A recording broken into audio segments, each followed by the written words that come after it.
Should be obliged to guarantee more with local centrism. Alfonso Barrocal, Antonio. Acerca de los ámbitos de recordar bien alto, una y otra vez, no. Hold by international Libertad, solidaridad. create and very comprehensive is a mistake on the part of theorists. What they should think about human rights now. No, en realidad es otro. Es decir, projects and challenges. Vamos a volar, pues está feos. No tanto por los principios en sí mismos, sino por las... ¿Y qué lugar tienen los sujetos y actores sociales? Con ser justos. Dibujo ya la primera sección, ¿verdad, Marta? Conciencia, que esa es la idea de... esa concepción. Sí. Yo creo que es puramente intelectual. To be useful y voy a fundamentar en qué sentido. Mover la información y generar contenido. Que sea por el filtro, ¿no? Esa investigación y intentar de la creación. Right to a fair trial does not... to study the rule of law. los movimientos de renovación pedagógica. El propio derecho positivo nos da una... Un número monográfico sobre el tema de filosofía.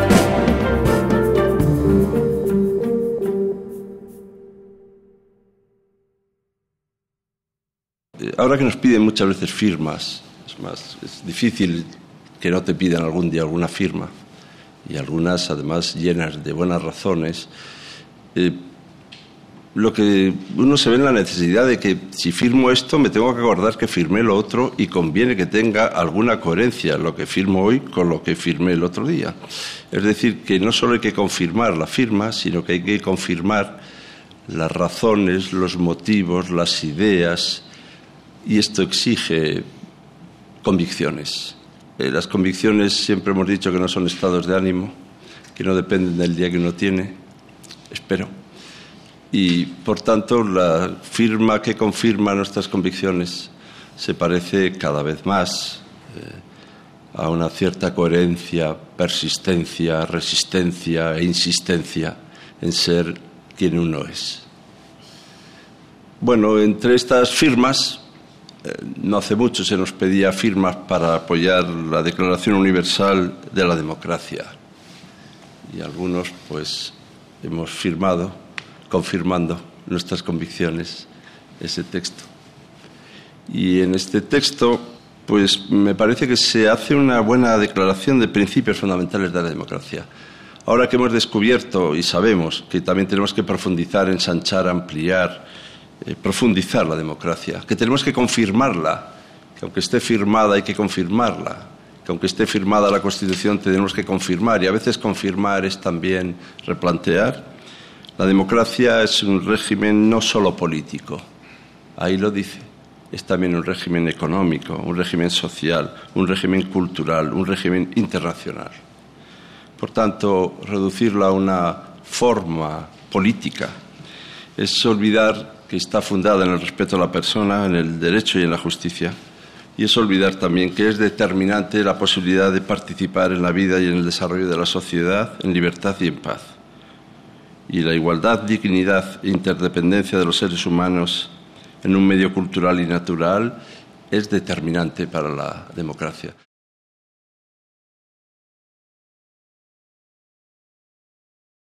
¿Cuántas veces, al defender los derechos de todas las mujeres, nos hemos enfrentado a argumentos fundamentados en el relativismo cultural? Estos argumentos presentan múltiples variantes, matizaciones y excusas para justificar por la cultura la opresión sufrida por las mujeres. Podríamos resumirlos de una manera breve y simple, ¿no?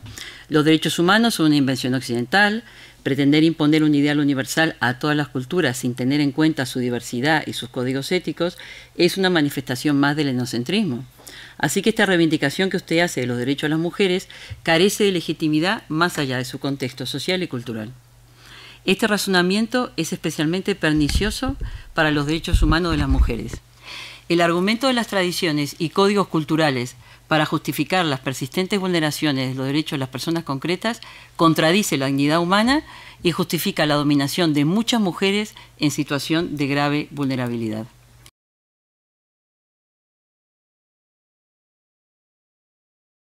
And you might ask, so why it is have I come today? And the reason is because I want to know how to become the good lawyer, the autonomous human rights lawyer. Now, for a long time, I've been engaged in refugee law. And the reason for this is that refugee law is entirely governed by EU law. The Refugee Convention 1951 has been replaced, in Europe at least, by the Common European Asylum System, comprises 3 directives and 1 council regulation. Now, what's fascinating for me is that the general principles of EU law are widely accepted in the fields of business and commerce. But in the fields of social rights and individual rights, EU law is still very, very contentious.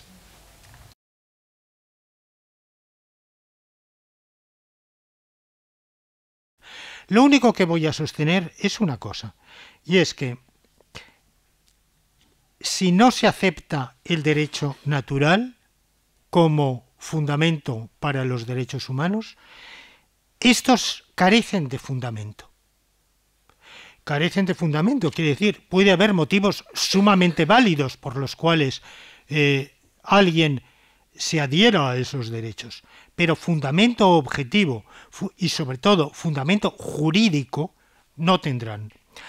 Como gran alternativa se suele formular, se suele deducir la moral, la interpelación del derecho desde la moral, que me parece una actitud desde luego plenamente respetable, pero tengo serias reservas de que esa invocación de la moral sirva de fundamento objetivo y jurídicamente pertinente para los derechos humanos. Creo que es, en definitiva, fundamentar los derechos humanos que se quieren como derechos universales, objetivos, jurídicamente vinculantes, en unas exigencias, en unos planteamientos que vienen de la conciencia subjetiva de cada uno y que por tanto varían según las diferentes concepciones axiológicas que los individuos o los grupos o las comunidades ideológicas puedan tener al respecto.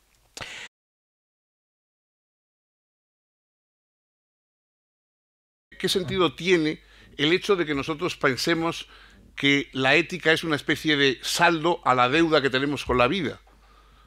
Porque la verdadera o el verdadero sentido que tendrá la ética es el reconocimiento de una especificidad distinta de los humanos respecto a la biología. La ética no dice que la especie humana sea mejor que las otras.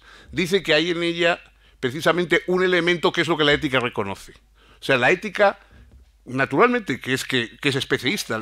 La ética precisamente lo que hace es distinguir entre los humanos y los que no lo son. Lo que son, no son ni buenos ni malos, sino que son como son y se acabó. Solo los humanos podemos ser peores de lo que somos, ¿no? O quizá mejores. Claro, siempre se aplican, por lo tanto, esos mismos sentimientos, digamos, de compasión por el dolor, por el sufrimiento animal. En fin, que bueno, el mundo está lleno de... Todos los seres vivos sufren, ¿no? Es decir, lo que pasa es que los seres humanos tenemos un plus porque somos los únicos seres mortales que hay en el mundo, ¿no? Es decir, ser mortal no es morirse, sino ser mortal es saber que te vas a morir. Esa es nuestra diferencia esencial. O sea, y entonces esos sentimientos de piedad, de compasión, por los sufrimientos animales, etcétera, eso de que hay animales que nos caen más simpáticos que otros, etcétera, todo eso que a veces se pone como ejemplo de luchar contra el antropocentrismo, todo eso al final es antropocentrismo en estado puro, ¿no? El lema que plantea esa idea de derechos ligados a los animales en vez de la humanidad es inextricable, porque si hay derechos, los derechos tienen que ser humanos siempre, ¿no? Usted no cree que los animales tengan derechos humanos. Y yo le dije, pues si tienen derechos, serán humanos. Lo que no hay es derechos animales. Eso sí que no existe.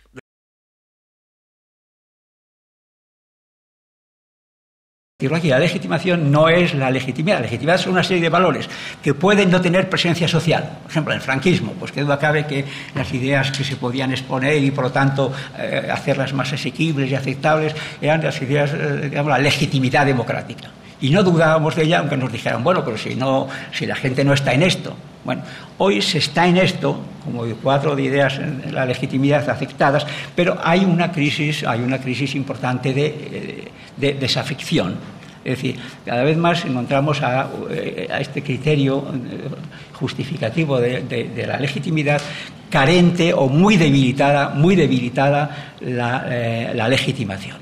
Este punto me parece importante, porque la legitimación, Weber, es un concepto sociológico, es la creencia del grupo social en unos valores. Por lo tanto, no es que esos valores tengan argumentos suficientemente consolidados o serios, argumentados. No, es que a pesar de eso, y por lo que sea, por prevalencia de otras corrientes de pensamiento que logran poder social para hacerse presentes, hay sistemas hay criterios de legitimidad que tienen legitimación o que no lo tienen. Porque la legitimación se puede lograr como debiera ser, con libertad, con argumentación, con diálogo. Y es el criterio de legitimación que pretende la democracia. Pero, claro, esa democracia está traspasada de valores, está traspasada de actitudes que hacen, y no digamos en las dictaduras o en los regímenes totalitarios, donde la legitimación se logra, todos sabemos a veces, pues, o por la fuerza sin más, por la fuerza, incluso por la fuerza del derecho. Y hoy estamos en presencia de déficits graves de legitimación. Ya digo, no de legitimidad, pero sí de legitimación.